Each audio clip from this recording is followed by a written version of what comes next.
志总，我们从来没有办法想到日本的现在政坛大震荡，为什么？自民党大败，石破茂惨了。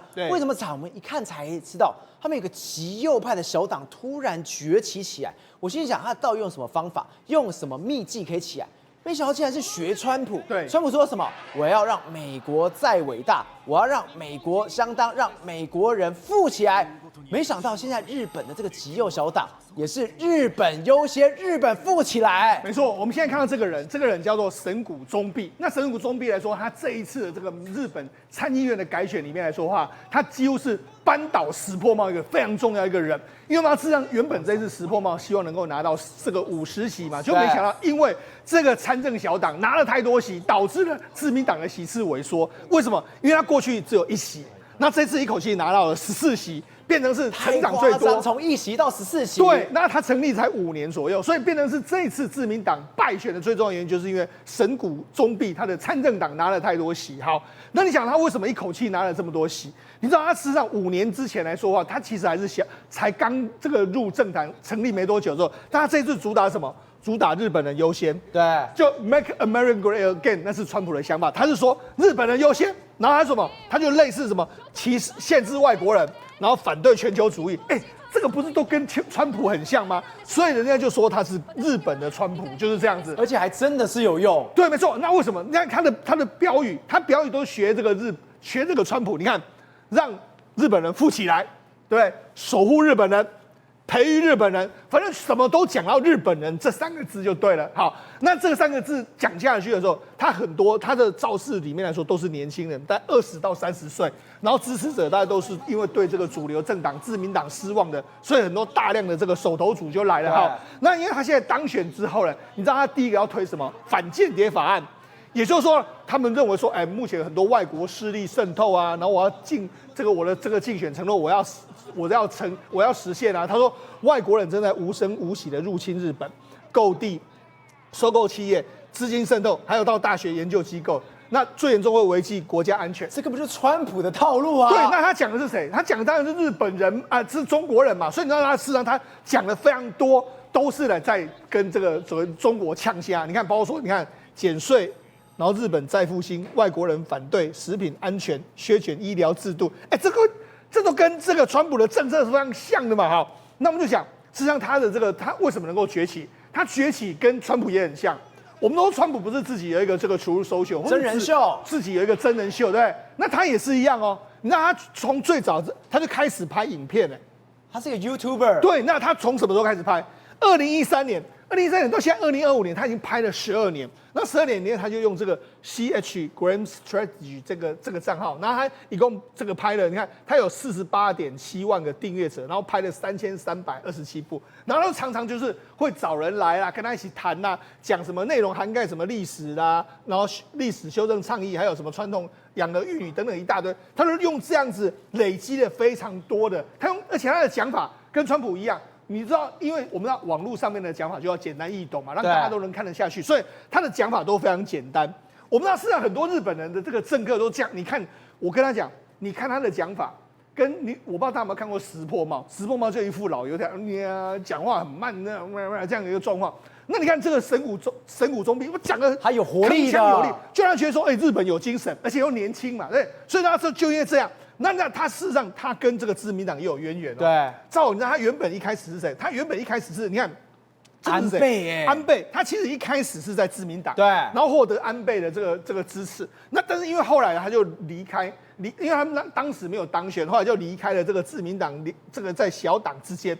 那为什么这次能够串起来？我跟他讲。事实上跟安倍也有关系，对，因为你知道他们是极右派，对不对？对。事实上这种极右派，他当时很生涩，对，没错，这种极右派呢，他其实跟安倍的政策理念相当类似。那么到石破呢，他过去日本的政坛里面，大概10几年间，这个自民党里面就是石破茂的政党，石破茂的派法跟安倍的派法在互斗，所以呢，好不容易安倍过世之后呢，这个石破茂领导了整个自民党之后，他就几乎把安倍的人完全挤出去。对，还有另外一个是什么呢？我们要说川普不是这几天要弄这个用这个加大美国的国防的政策力道？他的讲法也是很类似。他说，对于国防政策，他说我们要强烈的确认日本主体性的这个立场。他认为日本要重新跟美国检视安保条约，但是他说主张不排除讨论拥有某种威慑力。他某种威慑力是什么？他讲的其实就是核子武器，当然没有讲得非常清楚，但他就直接这样讲。所以呢，事实上这种立场跟川普，然后他也说我要把我的这个日本的这个国防经费把它提高到2%以上。所以呢，事实上他的讲法，实际上某些程度来说的话，就是属于对中的鹰派的一个部分。好，那他跟台湾的态度怎么样？我们现在看这张照片，这样是神谷，对不对？那这样是蒋万安市长。对，他其实跟台湾的这个政界有非常多密切的这个交流的一个状况。另外一个什么？事实上他在日本很多网络节目上面都讲过一个，台湾有事就是日本有事，所以就说，第一个讲出台湾有事就是日本有事的，你知道是谁吗？就是安倍。所以呢，他就是安倍派的，安倍的招牌拿回来，他就说什么？他自己讲哦。他说日本人的防卫太薄弱，应该留意解放军对日本的威胁。若是台海战役中爆发，美国却坐视不管的话，日本就必须独自面对强大的战争压力，包括中国的军事封锁，还有轰炸冲绳等美军基地。所以等于是他也是这样的主张。所以来说，他其实跟这个所谓川普的立场都很像。所以来说，他的当选对于日本，对于中国来说的话，其实是压力比较大的一个尤其是日本的右派在崛起的时候。这就是中国最怕看到的一个事实。瑞德，现在美国态度也都已经出来了。你可以看到，在众议院提出的相关法案里面，过去在画一张地图的时候，中国里面竟然会有我们台湾，现在完全没有了。现在什么？中国归中国，台湾就是台湾了。对，没错。那么最近有一个很重要的一个消息，就是美国邀请台湾加入所谓的太空港计划。现在在美国总共有10个这个所谓的太空港的这个相关的基地嘛，还在实验当中。那么这个计划呢，如果开始了以后呢，它的原理很简单，就是你把它想象成火箭呐，还是这重复使用，把这个相关的飞机载到它大气层以上以后，那么飞机有点像太空梭的概念，然后你就发动了以后呢，那么直接透过大气层。你要知道，地球不是会自转吗？然后呢，透过大气层以后呢，自由落体砰的下来了以后，那个速度是不是飞快？速度飞快了以后呢，这个是解释为什么可以短短2个半小时，而不是要10几个20个小时就可以从休斯顿到台北的概念。那他邀请台湾加入，而且直接一开始的时候，直接指明了台湾锁定的地点呢，就是非常敏感的相关的这个屏东九鹏基地。各位要知道，九鹏基地是干嘛用的？九鹏基地是中科院专门在发射我们自己所研发出来的这些防空飞弹呐，还有这些所谓的反舰飞弹嘛。对雄2、雄3、雄3增程，然后包括这个天宫2号、天宫3号、强攻1号这些相关的这个飞弹嘛，通通都在这边。对，没有错。然后呢，当然它可以发射飞弹，也可以发射火箭嘛。那么后来美国悄悄的把九鹏基地给删掉这个很有意思因为九鹏基地是一个非常敏感的地方嘛。好，赵和你知道吗？表面上看起来，那么它要几年的时间从无人机，然后呢载货然后再载人，对不对？你只想到的是人的部分，对，你只想到的是说以后是不是我们坐飞机就不用10几个小时了，2个半小时就可以到了？刚刚讲的是不是无人载货？对，请问一下，山东号跟辽宁号2大舰队。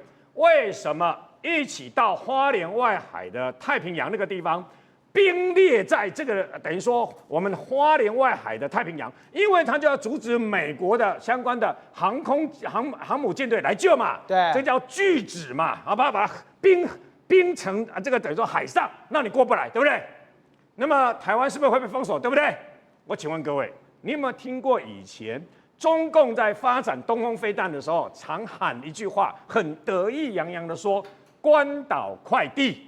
那么你把它想象成这个邀请我们加入的太空港计划，就是另类的关岛快递。什么意思？我问你，它是不是可以运送？那么等于说用无人机运送相关的物资，对不对？对。那你知道它运送的物资有多重？100公吨。我如果用太空港计划呢？我如果直接打到外太空，直接胖了进来，你知道吗？那我就可以每次100公吨、100公吨、100公吨，源源不断的把这些东西都运来台湾嘛。这是这个计划，如果用在军事军武上面的话呢，它会产生一个截然不同，改变了相关我们对军事的这个说战略部署的一个概念。对，这才是太空港计划它迷人的地方，不是只有说啊，我们载人的飞机快点，没有，就好像最近呢，悄悄的海龙蛙兵不是移到了这个澎湖来嘛？那么我们的相关的这个闪光计划、闪光训练里面呢，其实都已经记载，以前美国人还有我们的国防部是否认的，是不承认的，但现在美军的海豹部队直接到我们澎湖的牛心湾，帮我们训练我们的海龙蛙兵完全不想藏了，完全不藏了，直接训练了，连那个党史上面都直接记载进去了。然后呢，可是金门马祖虽然留了部分的小队的海龙蛙兵啊。以前海龙蛙兵以金门跟马祖为主啊，但现在把它往后撤，全部集中在澎湖。为什么？因为现在跟70年前的战略是不一样了。对，金门马祖因为离中国太近，所以呢，现在我们有留了部分的兵力在那个地方啊，包括我们的雷霆2000跟部分的飞弹部署在那个地方，但是。真正要二组这个都形成一个犄角，让中共没有办法蠢动的，反而是在东引跟现在的澎湖的西屿。单在澎湖，我们有1000多辆的战甲车，还有各式各样的飞弹。现在连海龙蛙兵的大本营都移到澎湖的牛心湾，而以后，那么海豹部队直接在这个地方帮我们训练我们的海龙蛙兵啊。所以呢，老共必须要想。如果你要打台湾，你要不要略过澎湖？略过澎湖互备受，你自己本身在登陆部队互备受敌。但如果你要攻占澎湖的话呢，你单要攻占澎湖，你就没有那么容易了。宏观取材，厘清真相，犀利精准，深入剖析，时刻掌握关键新闻时事，不漏接。老时段，新气象，我是钟浩和，关键时刻2.0，全新出击。